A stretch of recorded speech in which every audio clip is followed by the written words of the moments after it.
আসসালামু আলাইকুম। কেমন আছেন সবাই? আলহামদুলিল্লাহ আমি ভালো আছি। আশা করব আপনারাও ভালো আছেন।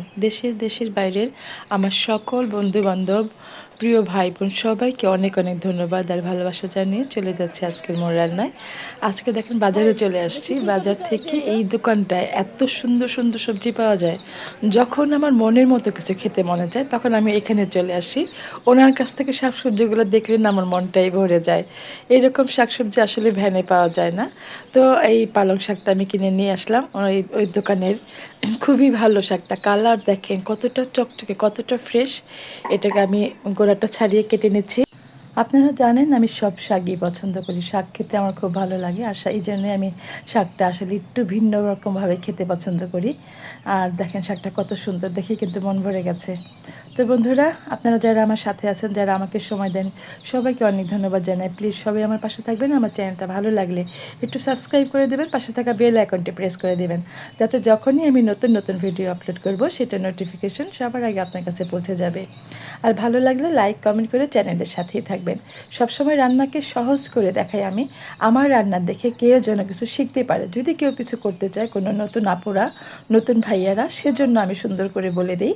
আর যারা পুরাতন, যারা এক্সপার্ট, তাদের জন্য কিন্তু আমাদের ভিডিও না। তারা তো জানেন আমি তো নানি দাদিদের কাছ থেকেই শিখেছি। সো পুরাতন যারা, তাদের জন্য না। যারা নতুন করে কিছু একটা করতে চান তাদের জন্য ভিডিও।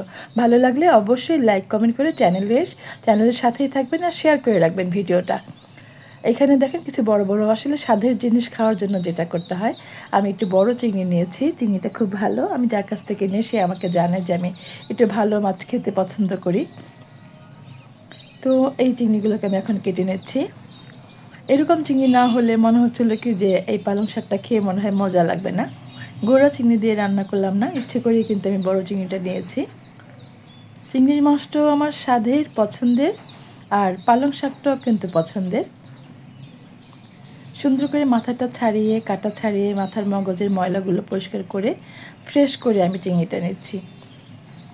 আপনারা যারা আমার পাশে আছেন তারা জানেন যে আমি সবসময় রান্নাটাকে সহজ করে দেওয়ার চেষ্টা করি, যাতে আপনারা করে শান্তি পান এবং আমার কথাটা বোঝেন। আমি বারবার ভালো করে খুলে বলি। আমি কেচি দিয়ে চিংড়িটাকে ছাড়িয়ে নিচ্ছি। এই কেচি দিয়ে কাটতেই না ভালো লাগে মাছটা, বটি দিয়ে তেমন একটা ভালো লাগে না, মনে হয় নষ্ট হয়ে যাবে বা কেটে যাবে। এই জন্য কেচি দিয়ে পুরো মাছের যে আঁশগুলো, কাঁটাগুলো, পাগুলো, এগুলো ছাড়িয়ে নিলাম। আর মগজের ময়লাটা পরিষ্কার করে নিয়ে লেজটা অল্প করে কাটবো। আজকে আর উপর থেকে ছিলকাটা ফেলে দিলাম না। আমি কিন্তু বরাবর চিংড়ি মাছ রান্না করে উপর থেকে খোসাটা ফেলে দিই। এতে করে মাছটা খেতে ভালো লাগে, খাওয়ার সময় আর বাছতে হয় না। কিন্তু মনে চাইলো যে আজকে আমি একটুখানি এটা খোসার সহই রান্না করব, দেখতে ভালো লাগবে। বাট দেখতে ভালো লাগে, খেতে কিন্তু সমস্যা হয়। খাওয়ার সময় কিন্তু বেছে বেছে খেতে হয়, যেটা বাচ্চারা পছন্দ করে না। এই জন্য আমি ম্যাক্সিমাম সময়, হয়তো এই বছরে এইবার প্রথমেই আমি খোসা সহ রান্না করছি। আমি কিন্তু ম্যাক্সিমাম সময়ই আমি চিংড়ি মাছের যে উপরের খোসাটা, মোটা খোসাটা, এটা ফেলে দিই। তারপর একদম ফ্রেশ মাছটা রান্না করি, ওতে খেতে ভালো লাগে, দারুণ টপ করে খাওয়া যায়। তো যাই হোক, আমার মাছগুলো কাটা হয়ে গেছে। আমার ভিডিওটা কেমন লাগে আপনাদের কাছে, আপনারা অবশ্যই আমাকে একটু ছোট্ট করে কমেন্ট করে বলবেন। আমার কেমন ছিল, ভালো মন্দ দুটোই বলবেন। মাছ কেটে কিন্তু ভিজিয়ে রাখতে হয়, কখনো শুকনো জায়গায় রাখবেন না। পুরো ভিডিওটা দেখতে থাকবেন, তাহলে অনেক অনেক টিপস অ্যান্ড ট্রিক্স পেয়ে যাবেন। যারা নতুন রান্না করেন তারা পুরো ভিডিওটা খেয়াল করে দেখবেন, স্কিপ করবেন না, তাহলে অনেক কিছু পাবেন। আর স্কিপ করলে দেখবেন যে আপনি রান্না করছেন বা কাটাকাটি করছেন, এতে করে আপনার ঝামেলা মনে হবে যে এটাতে এমন হলো না, এটাতে এমন হলো না। বা অনেক সময় রান্নার সহজ পদ্ধতিগুলো কিন্তু আমরা দিয়ে দিই। আমাদের যে এক্সপিরিয়েন্স বা আমরা রান্না করে যে এক্সপিরিয়েন্সটা হয়, বিশেষ করে আমার সেই এক্সপিরিয়েন্সটা আপনাদের সাথে শেয়ার করতে চাই, যাতে আপনাদের ভালো লাগে, আপনারা ইজি কাজটা করে নিতে পারেন। আমার চিন্তাধারা সবসময় ইজি করার জন্য, আমি ইজি কাজ করতে পছন্দ করি।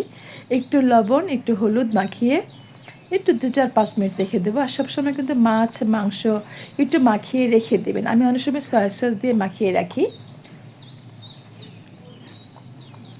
এতে করে কিন্তু মাছের টেস্ট অনেক বেড়ে যায়। আমরা রেস্টুরেন্টে খাই, হোটেলে খাই, তারা কিন্তু সবসময়, এটা আমি একটা গোপন কথা বলে দিলাম, সবসময় কিন্তু তারা সয়া সস দিয়ে মাখিয়ে রাখে। আমি একটু সয়া সসে দিয়েছিলাম, ওই দেখেন পানিটা বেরিয়েছে।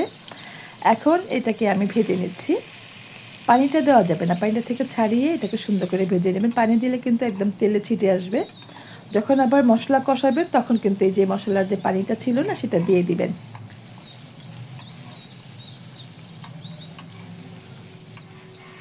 একটু এমনভাবে ভাজবেন যেন এটা কালারটা একটু লালচে কালার হয়।